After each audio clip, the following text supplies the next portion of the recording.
చిరంజీవి అంటే అల్లు అర్జున్కి ఎంత ఇష్టం అనేది తెలిసిందే. చిరంజీవిపై అపారమైన ప్రేమ వ్యక్తం చేసే ప్రాసెస్లో పవన్ కళ్యాణ్ అభిమానులు కూడా విలన్ అయిపోయాడు. ఇదిలా ఉంటే డీజే గురించి మీడియాతో ఇంటరాక్ట్ అవుతూ తనకి చిరంజీవి పాటలు రీమిక్స్ చేయడం కానీ ఆయన సినిమాలు రీమేక్ చేయడం కానీ ఇష్టం ఉండదని చెప్పాడు. చిరంజీవి చేసినది ఆయన ఒరిజినల్ స్టైల్ అని, దానిని అనుకరించడం కరెక్ట్ అని తనకు అనిపించదని, అందుకే ఇంతవరకు చిరు పాటలు రీమిక్స్ చేయలేదని చెప్పాడు.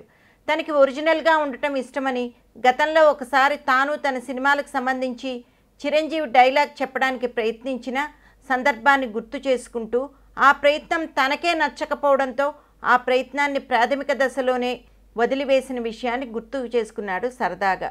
ఒకసారి చిరంజీవి డైలాగ్ చెప్పినా ఆయన మేనరిజంని ఇమిటేట్ చేశానా, కానీ పూర్తి స్థాయిలో చిరంజీవి చేసిన తిరిగి చేయాలని అనుకోనని అన్నాడు. అది ఒరిజినాలిటీ అనిపించుకోదని పుసుక్కున పెద్ద కామెంట్ చేసిన అల్లు అర్జున్.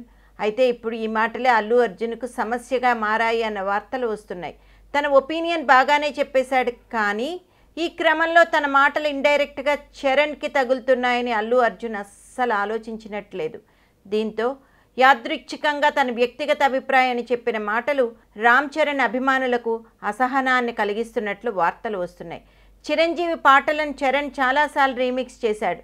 ఇదే పద్ధతిని మెగా మేనల్లుడు సాయి ధరమ్ తేజ్ కూడా అనుసరించాడు. ఈ విషయాలన్నీ తెలిసి కూడా అనాలోచితంగా చరణ్ను టార్గెట్ చేసే విధంగా అల్లు అర్జున్ ఇలాంటి కామెంట్స్ ఎందుకు చేశాడు అంటూ చరణ్ అభిమానులు ఈ విషయంపై ప్రస్తుతం అసహనంతో బాధపడుతూ లోతైన చర్చలు తమలో తాము చేసుకుంటున్నట్లు టాక్. ఈ మాటలతో చరణ్ అభిమానులను హర్ట్ చేసేశాడు. అసలే పవన్ ఫ్యాన్స్తో తలనొప్పి తెచ్చుకున్న బన్నీకి ఇప్పుడు ఇంకో కొత్త చిక్కు వచ్చి పడింది అంటున్నారు ఇండస్ట్రీ వర్గం వాళ్ళు.